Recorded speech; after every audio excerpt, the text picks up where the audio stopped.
Yo, what's up guys, this is Astronax and I'm back to another Epic 7 video. So this is going to be a Charles build guide. If you got him, congratulations, he is amazing. Now this is going to be build guide, so I'm going to focus on just like what you're going to wear on him, which sets, which stat priority, which main stats you want to aim for, which artifact that you can wear. I'm going to go from best to, not worst, but like from best to not as good. And I'm gonna talk about PvE, PvP. I'm gonna talk about late game, mid game, and early game. But I'm gonna try to just talk about what to wear, because I could explain so many different things. And I mean, if you don't understand why I'm using these things, just request me to do like an in-depth guide for Charles, really, because I mean, I don't want this video to drag on for too long. So best set, I would say triple unity. For if you don't want him in the front position, he's gonna assist with dual attacks, which triggers skill 2 after skill 1 with 25% chance. Then that's the best setup. I would say counter plus unity is the second best, and then after that I would just use whatever you can get depending on where you are farming. You're farming golem or wyvern, so it could be speed crit, speed hit, or it could be attack, health, or defense, or it could be a mix of health and defense sets, really. Now for stat priority, I would say build him as a bruiser. That is the best setup. It's a mix of all stats. You want 55% effectiveness to counter most of the endgame stuff. Now you would mix survival and offensive power.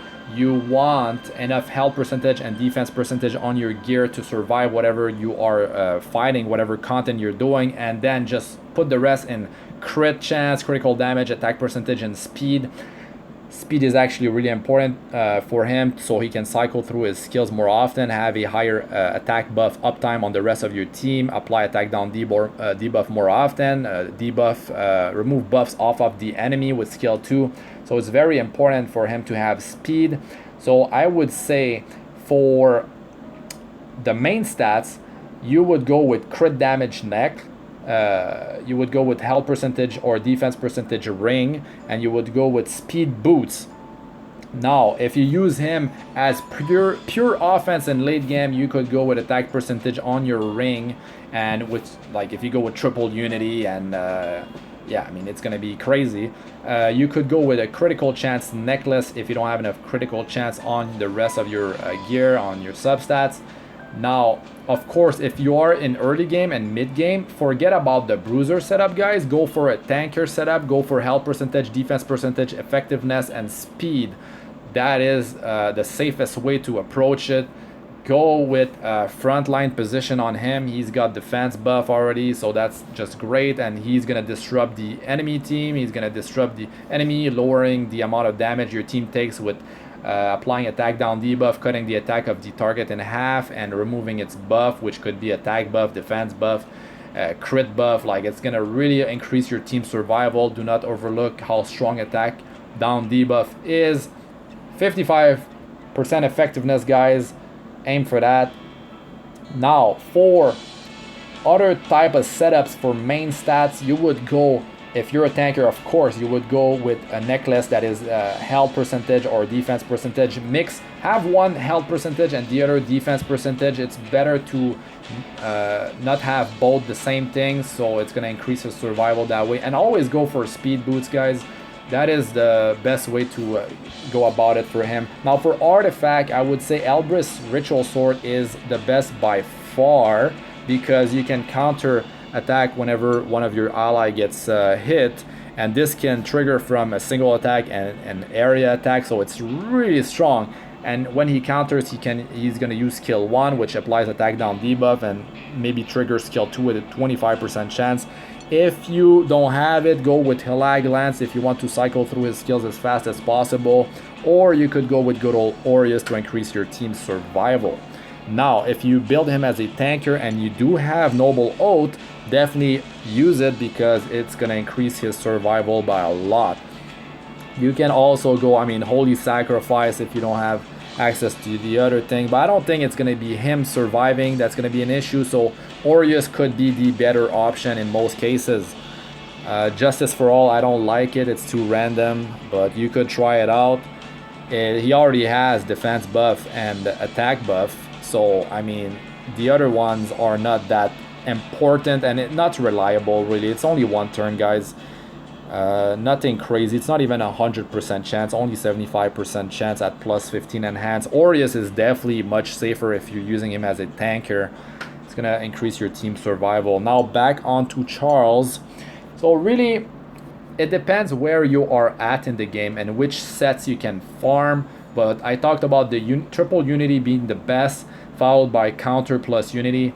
The triple unity is better if you have him not in the front position, because I mean, he's not going to be attacked as often, so counter set is not going to shine there. But unity, he has a higher chance to dual attack whenever your teammates are attacking, triggering skill 1 and potentially skill 2 for some insane burst. But also your main tank, your frontliner, is taking damage, which Elbrus Ritual Sword can trigger 20% chance when it's maxed.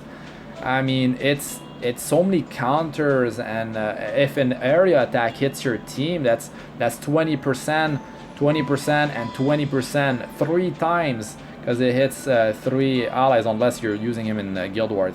It's 3 versus 3. Alright, so yeah, basically covered what kind of stats you want, the artifacts. Now let me talk about PvP, guys. So for defense, arena defense, Guild Wars defense, you can definitely build him as a bruiser. Mix of all stats, have enough survival, health percentage, and defense percentage, so he doesn't get bursted down super quick. But also immunity set is going to be huge for him. It is going to be hard to obtain, but if you're going to go with a stall team, Charles as the main damage dealer, a disruptor, he brings a lot of utility. He brings a lot of burst potentially if you get lucky, so you could pair him with like 2 healers or a healer and a support and Charles, and just like go at it until you you can dish out like some crazy burst from using counter attack and skill 1 triggering skill 2, and then unity triggering I mean dual attacks all the time. He could do some crazy burst damage. So that's one way to build him for Guild Wars and arena defense, and that's the best way to build him in the late game. And the earlier game, build him as a tanker and just have enough effectiveness to mess up with the enemy team really, and have some speed to cycle through his skills more often.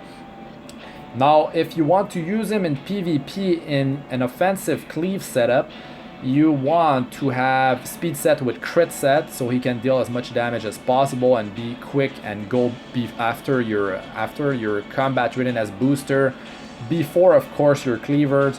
Now you're gonna have a mix of speed substats, crit damage, and attack percentage. And for your main stats on your necklace, crit damage or crit chance if you don't have any enough on your substats already, attack percentage rings, speed boots.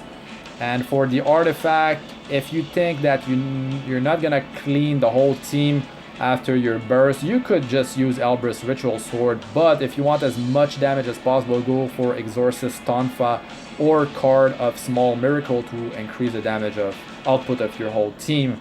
So that would be the way I would build him. The unity setup, triple unity, is gonna do a lot of focus damage. The counter set is a bit random, but if you put him in the front position on counter set, he will be attacked often. Depends on what content you're doing, but he will be attacked often and he will in turn counter attack. But really, like, he hard counters Golem, and in the early game, if you manage to pull him, really, like, you could just go with a mix of health and defense sets and just build him as a tanker early on, and then swap into, like, if you're farming Golem, go with an attack set and then with an health or defense set as your 2-piece. If you can survive the damage and you want to have more offensive power, that would be the way to build him. And then that would be a way to change him into a tanker, from a tanker to a bruiser setup, would be when you go with attack and health and defense set. And then, I mean, it depends what you're farming, what your core group is composed of. But let's say you're farming Wyvern first, it could just be speed and crit, or speed and hit, whatever best 2-piece you can obtain really. And yeah, in your mid game, he's gonna transition from a tanker into a bruiser, and really he could do some crazy damage with dual attacks and counter attacks. I wish I had him to test him out. Elbrus Ritual Sword with him is just an amazing combo. So yeah, immunity in PvP is going to be pretty big on defense, really annoying to deal with him. Also, do not overlook Lifesteal Set. Lifesteal Set can be your go-to set in the early game for him to become a bruiser, and in the mid game, because the Lifesteal Set from the Abyss, there is 3 of those, and they have the perfect substats actually for him: health percentage, effectiveness, speed, and crit chance. The only downside is the attack percentage on the items on the right, the necklace, the ring, and the boot. So what I would do is I would keep, actually the best would be to, it depends if he can survive, but go with critical boots, the ones that you get from Labyrinth early on. They have speed, 35 speed, and you could keep on using the necklace from the Abyss on Lifesteal Set with attack percentage, and the ring could be a crit ring with health or defense percentage, or you could use the crit ring with attack percentage from the early Labyrinth, from one of those chests, one-time thing. So that could be a way to do it, but he might not have enough survival. But for Golem, actually, he can definitely survive with the fact that you're going to apply attack down debuff and you're going to remove buffs off of the target. You could go like that. But if you have access to a critical chance necklace, actually there's one in the Labyrinth, critical chance neck, and then you use the crit boots, and then the ring would be you could be the lifesteal ring from the Abyss with attack percentage. Depends really if you can, it depends on what substats you're gonna roll. Maybe your Abyss set rolls with more health, so you're more flexible with offensive stats on your main stat of the right side items. It really depends, guys, but do not overlook lifesteal. It's gonna make him sustain damage. He could be really annoying to deal with on defense, be it Guild War or Arena, but mostly Guild War because there's less damage coming your way, and he can sustain himself a bit and really disrupt the enemy team with his attack down debuff and his debuffing and the amazing skill multiplier damage that he has, and the burst potential.